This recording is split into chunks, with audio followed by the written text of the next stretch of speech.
Right, greetings, hello, it's Dr. Thomas Daffern here, and it's Sunday, and it's the day after my birthday. It's the 9th of May, so greetings to everyone. Thank you to the people that have wished me a happy birthday, I appreciate that. It's always nice to know one is, appreciated. And what I'm going to do in this short talk is, to commemorate my birthday, I posted a thing on Facebook summarising kind of what I'm doing in this life now. And I listed 10 or 11 items which I'm active on under various hats. And I'm going to, share these because they're all kind of important to me, and I think they're important to you, I hope, and to the world. So, bear with me, I'm going to run through them and say a little bit about why I think they're important and maybe make suggestions how you can help. This is a big work, it's not something I can do personally, this is bigger than me. It's bigger than any one of us. These are huge projects that I'm working on. And I'm speaking on behalf of the director of my Institute of Peace Studies and Global Philosophy, and also on behalf of the World Intellectual Forum, which I coordinate here in Europe. Some of you know these things. Maybe some will stumble on this talk and it'll be the first time you've ever heard from me. I've been doing a fast every Sunday for nearly 2 years now, opposing Brexit, opposing the militaristic capitalist coup that Brexit represents in my country, against all right reason and against all, not just logic, but against the logos itself. I regard the forces that have created Brexit as literally anti-logical in the sense of the logos. I can explain more what I mean by that. But and so I've taken a very, very strong stand against Brexit and against all it represents. And I'm not going to stop these weekly fasts until it's reversed and rethought. And I'm going to share my reactions to the recent UK elections that just took place. I vote in Scotland as an expat, lived there for 7 years, and I'm delighted to see the SNP have again done extremely well in Scotland. They are the voice of reason in British politics at the moment. They have stated they're going to organise a second referendum. They have enough Greens supporting them to make that happen legally, and I think it's the only way to stop Brexit now is to get the UK authorities to realise what they've done through electing this man Boris Johnson and through pushing Brexit through the Privy Council, through allowing the right-wing media to foster this climate of anti-European hatred on which Dominic Cummings and his Vote Leave people won illegally. It's very interesting that recently it's turned out Dominic Cummings has been afraid of being arrested all this time. Well, he should be. When we finally reclaim Parliament for the people, he should be arrested. He broke the law. He should pay the penalty. It was a fatal error when the last Parliament didn't arrest him. It had the powers to, because he'd flouted a parliamentary committee and refused to attend. He masterminded a coup against British democracy by in that, affront to parliamentary democracy. And the trouble is, Parliament hasn't got enough intelligent people in it, apparently. Jeremy Corbyn didn't have the brains to work out they should arrest Dominic Cummings because he was mesmerised, like a little frightened rabbit in the road with the headlights, thinking, Brexit, you can't stop it, it's the will of the people. No, it was a manufactured fake will.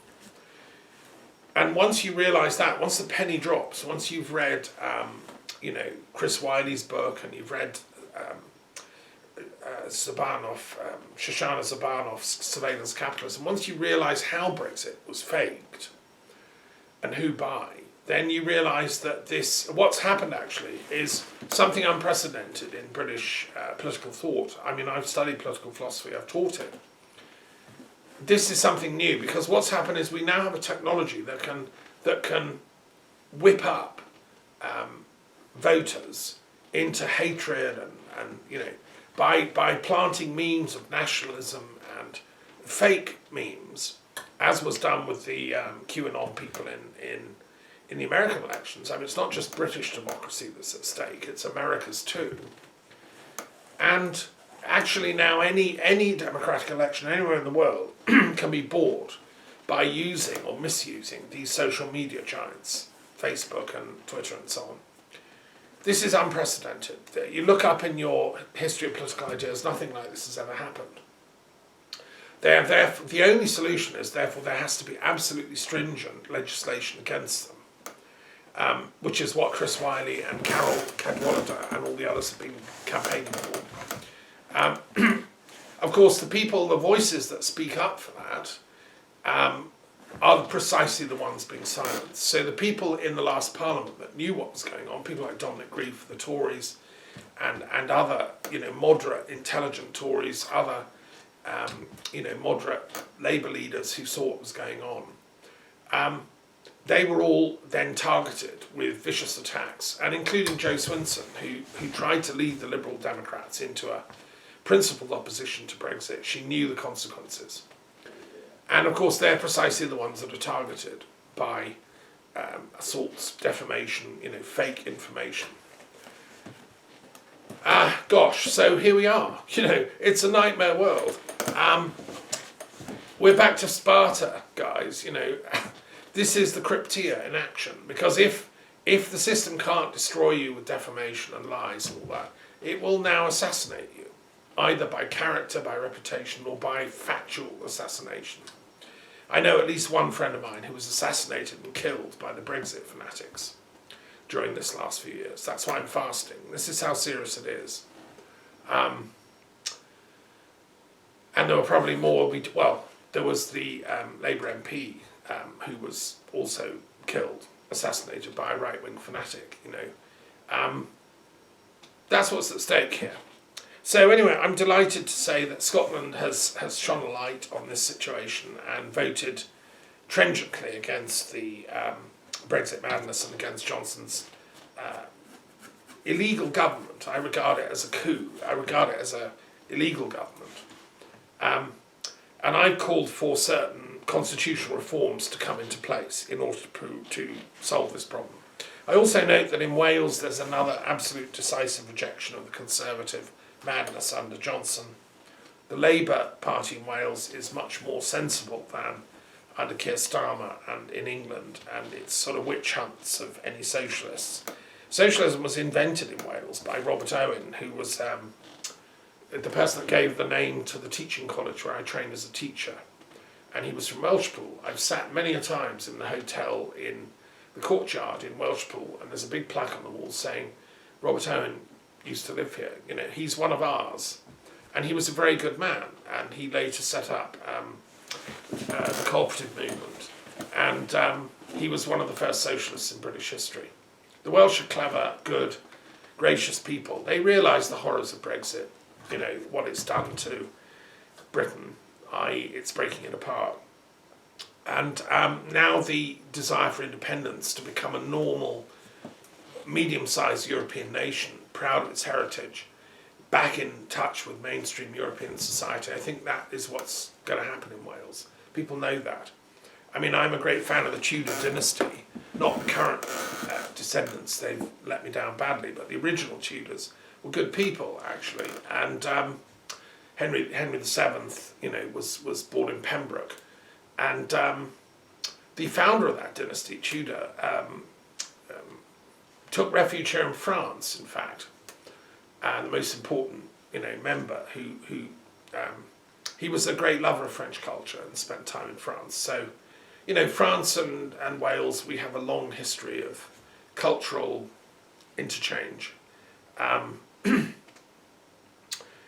So, when the dust settles, I think we're going to see an independent Wales, we're going to see an independent Scotland pretty soon, and we're going to see a united Ireland pretty soon. And I think that, the writing's on the wall for the Westminster-Windsor coup people. We can, Okay, so that's so what have I proposed in my UK constitutional reform? Okay, so I've created a website, I've written to various Great and the Goods. I've got support from them. It's a growing thing. Because a lot of people are scratching their heads and the penny's dropping, and even Mr. Johnson now finally is saying, oh gosh, maybe we should talk to the Scots. I mean, it's too late, mate. That boat's gone.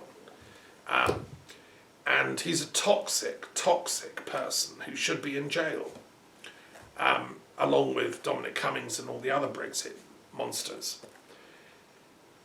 So I've proposed the following things. The most important, and this is like I'm sharing the first big project here, is to get an oath of veracity in all parliaments worldwide.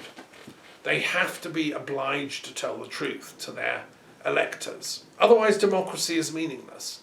You might as well go back to pure, simple totalitarianism of the worst kind. You see, if somebody can do one thing and say another, it's a lie, and yet claim your vote, bribe you, which is what's happening, by telling lies, that's not how a legitimate political system functions. It has to be premised on truth-telling. And I think that should now be an offence to lie. And I said this starting way back in I think it was 2014 even. I made a blog and I proposed this, and I wrote a treaty text, not a treaty text, a bill, a parliamentary bill, as it were, to pass. And I still think that's going to happen. It has to happen. It's the only way forward for democracy in Britain and every other country that actually wants to stay a democracy. The other thing that has to happen is the Privy Council has to have its proceedings televised to the public, because if we're a secretive totalitarian monarchical system, then fine, keep it the way it is and let the Privy Council make decisions in private, which is what they're doing at the moment. My concern about that is the Privy Council seems to have been penetrated by people who are foreign agents who have not got the wishes of the United Kingdom at heart, or its regions. I think the Privy Council has been riddled with, forgive me for saying so, but foreign spies. I don't know what vetting system they have, but it seems money can get you into the Privy Council. Loyalty to Britain, no. Loyalty to the British people, no. Money, corruption, and buying privilege. So it's an elite, unaccountable body which is secretly making policy in Britain behind the scenes. Now, this was why the English Civil War was fought. It was going on in their day too. And I'm just warning the powers that be that they have to, we're either going to have a democratised monarchy, if it's going to survive at all, in which they say, okay, fair cop, we've been a bit naughty recently, sorry about Brexit. We're turning over a totally new leaf. Televise the Privy Council. It's got to happen. Otherwise, just simply abolish it, just think of something else. In France, what they have, it's very interesting. They have a sort of final court of constitutional appeal, which is the former presidents and prime ministers of France all sit on it. So it provides continuity, and if there are hugely important things like, a big constitutional crisis breaks out, and Parliament can't decide, it goes to that court, which is like a sort of Privy Council under the President. That's another option. Okay, and I've suggested other things in my UK constitutional reform proposals, which, have a look at. There's a website. Right, the second thing I want to move on, and that's British politics. Sorry if you're not British, it's probably a bit boring, but it's a microcosm of the global struggle that's going on between people of morality, people of intelligence, people who tell the truth, and people who lie, who game the system for personal profit and advantage. And, that's going on in every country. Corruption, the misuse of power, the misuse of lies, totalitarianism, I never thought I'd see it in my country, Britain. I was brought up to believe we believed in fair play. I was taught to play cricket. I believed in the rules of the game. I was taught to tell the truth, to act morally in small and big things. And the world I grew up in was a world where that was expected of our statesmen. Unfortunately, we're under attack now as a culture by these people who are answerable not to any kind of codes of conduct. They flout the codes of conduct in Parliament, and they flout the entire system. The Conservative Party has been hijacked by these jackals. Okay, so anyway, so it is kind of important as a microcosm, because Britain is a test case of parliamentary democracy. If we fail to succeed in that task, then a lot of other countries will look at us and just, be very sorry. I had an exchange of correspondence with Dominic Grieve, QC, who was one of the more moral and intelligent and articulate opposition Conservative MPs to the Johnson-May Brexit policy. He's a clever man and a man of principle. And of course, therefore, the media hounded him out, they targeted him, and he lost his election. He was thrown out of the Tory party. I mean, it's scandalous. He should have been the leader of the Tory party. Johnson is a pygmy in comparison. Anyway, Grieve and I sent him the details of my UK constitutional reform project, and he wrote back saying, very interesting, but we can't do any of this unless we get a parliamentary majority for that sort of progressive policy, which would include progressive, decent Conservatives, by the way. I think there should be a national coalition coming together of all forces opposed to this minority right-wing coup. So, anyway, that's that. I won't say any more about that. If you're interested, just email me or look at the website. The next thing I want to talk about is the COVID pandemic, because this is a global problem that is just pounding different nations. India, I have so many friends in India, and some of them have been personally affected by this. They're getting ill, and my dear friend Dr. Gandhi got ill. He recovered, fortunately. Bharti Jain has got ill. She's recovered. It's a catastrophe. Why it's in India so hard, we can discuss that. Epidemiologists can study, maybe there are sociological reasons, economic reasons, but it needs to be sorted. And what I want to announce, and I said this in my last World Intellectual Forum meeting on the 30th of April, is that I've been waiting and I've been contacting people to try and establish a commission into the etiology of this terrible disease. There is no consensus among scientists as to how it started. I've been saying this for over a year since it first began. I've been on the case.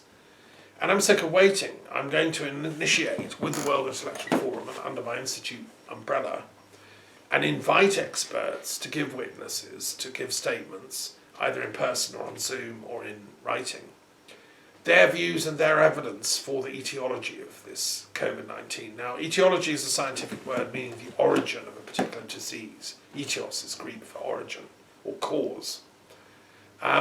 In medicine, you can't cure something properly until you know what the cause is, and then you tackle the cause, not just the symptoms.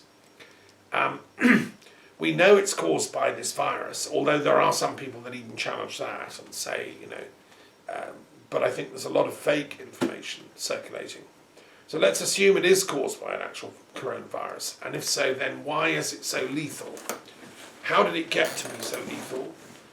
Was it bioengineered in a lab somewhere, and who paid for that? Was it done in China? Was it funded by American money? For what purposes?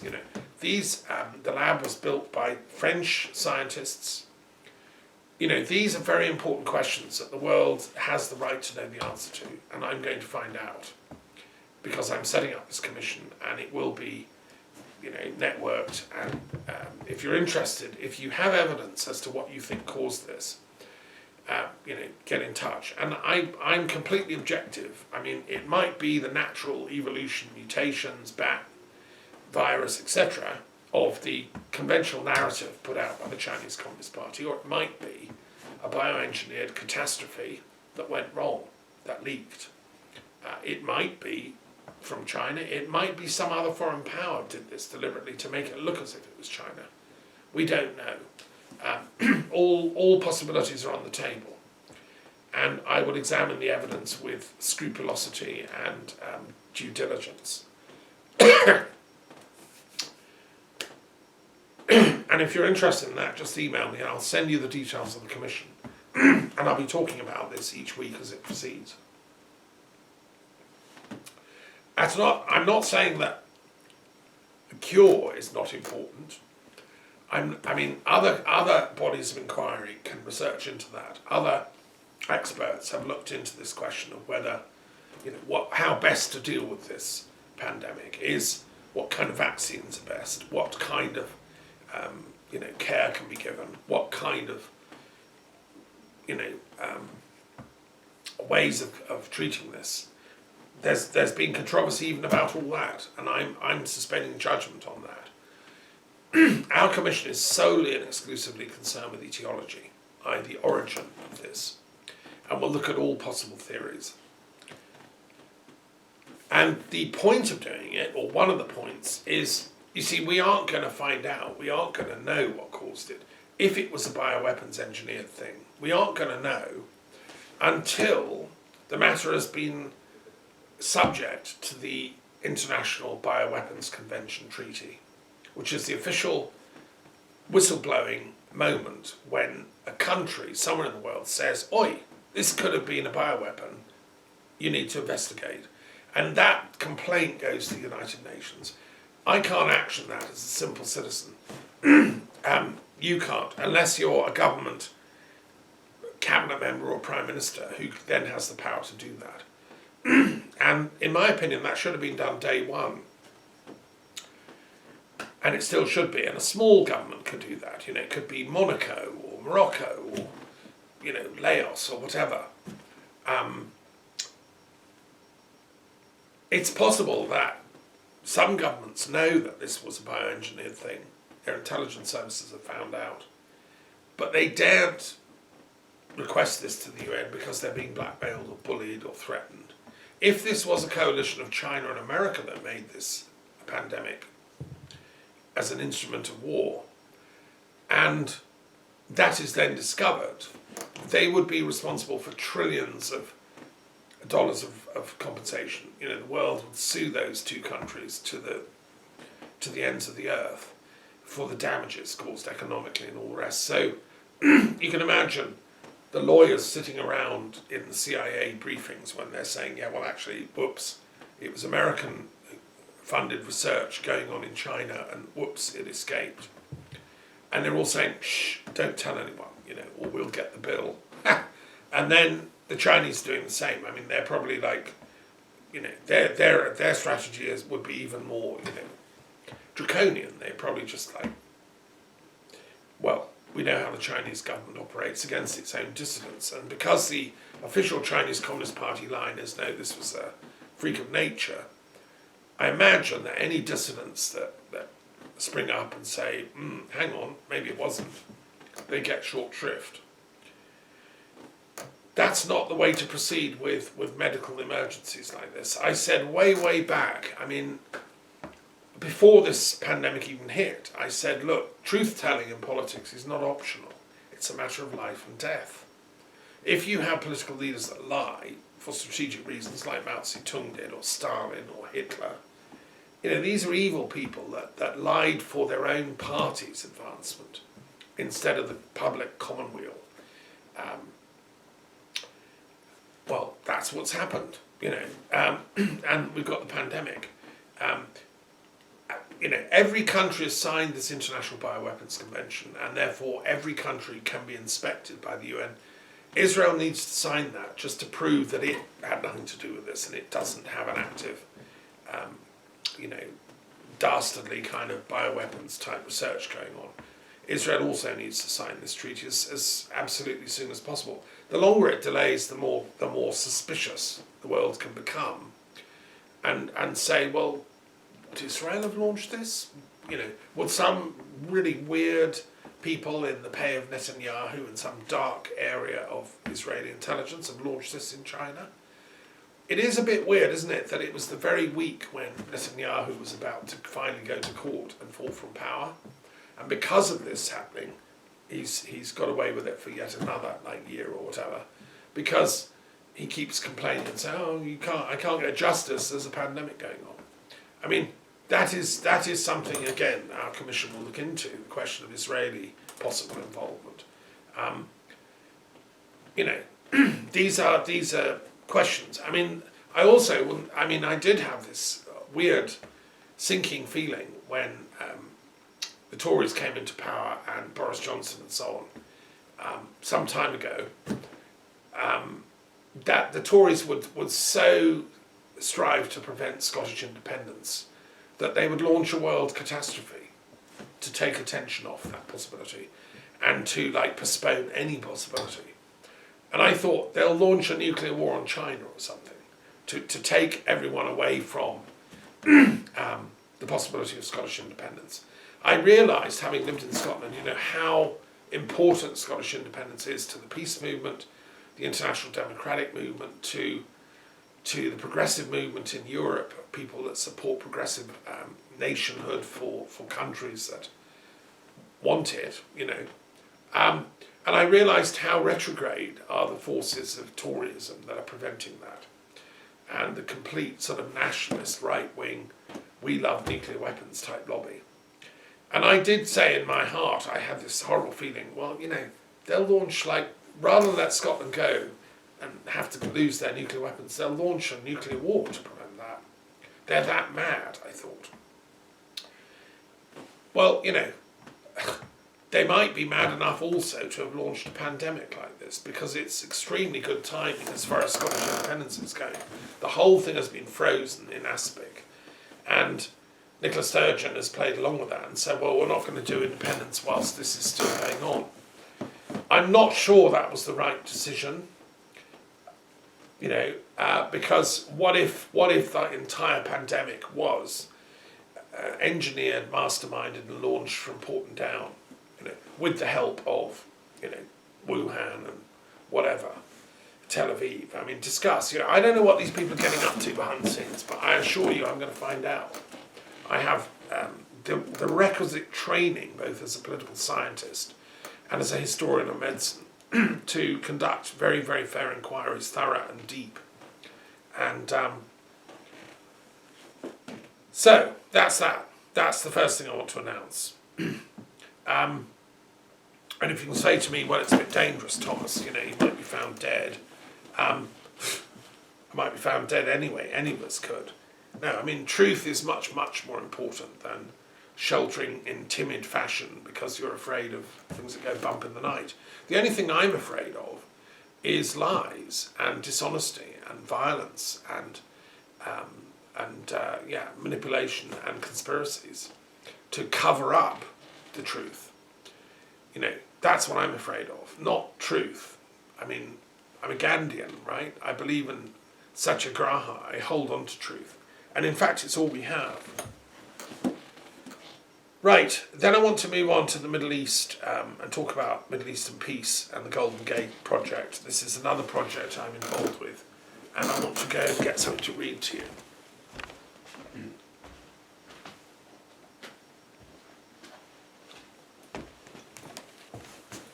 Right, so as many of my students know, I've been teaching philosophy of religion and comparative religion for many years.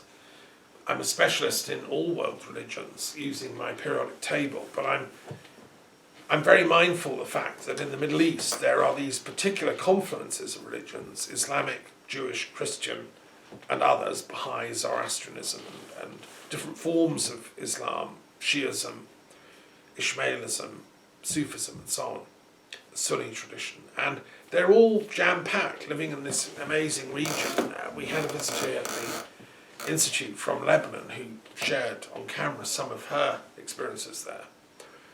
And there's been this constant injustice for many years of Palestinians living in camps in Jordan and Syria and Lebanon and not being able to sort out their lives. So I set up this Truth and Reconciliation Commission for the Middle East some time ago, and it continues to this day. And I'm just reporting back that we need to do more, because I mean, it's very interesting to see Saudi Arabia reaching out to Iran, and I hope seriously that the Shia and Sunni divide can be solved. I've been involved in various Zoom conferences with the Center for Shia Studies and Global Affairs, run out of Harvard University, and I've listened to some excellent talks. This fake conflict between Shias and Sunnis needs to be put to bed. And the only way it can be put to bed is on the strength of proper scholarship. Islam is not about whether you support this or that faction. It's about whether your soul has surrendered to the absolute. So I'm doing a commentary on the Quran. My contribution to that rapprochement between Shia and Sunni is to do a commentary on the Quran in entirety. This is a 10-year project. If I'd have only done this one thing in my life, it was still worth doing. In fact, I've done 100 other things, but this is an important project, and it's aimed at the more than 1 billion Muslims in the world, and it's now Ramadan. I'm also doing the Ramadan fasting this month. It's coming up to the end at the next new moon. So, okay, what is Islam? I just want to share. I've been working on Surah 39 today, and I was working on section 2, which is verses 10 to 21. I just want to share a couple of these verses, just so you get the flavour and the understanding of what the verses actually say. So verse 10 reads the following. It's in English translation I'm working, although I do use the Arabic from time to time.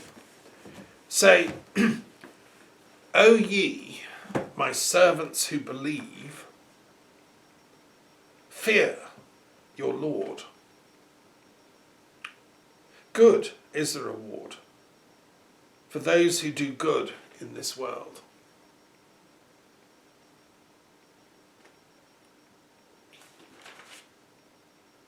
Spacious is God's earth. Those who patiently persevere will truly receive a reward without measure.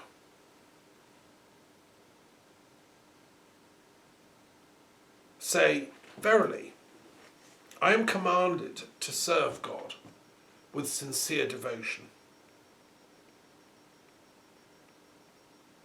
And I am commanded to be the first of those who bow to God in Islam.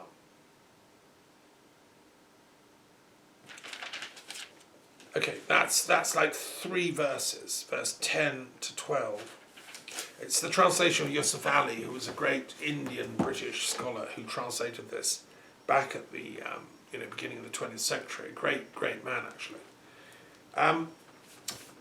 To me, these 3 verses sum up the entire Quran, as I've made plain in my commentary. Firstly, it's addressed to my servants who believe. Now, that's everybody that has any kind of shred of spiritual belief. It doesn't matter what you call yourself, a druid, a pagan, a Christian, a Jew, a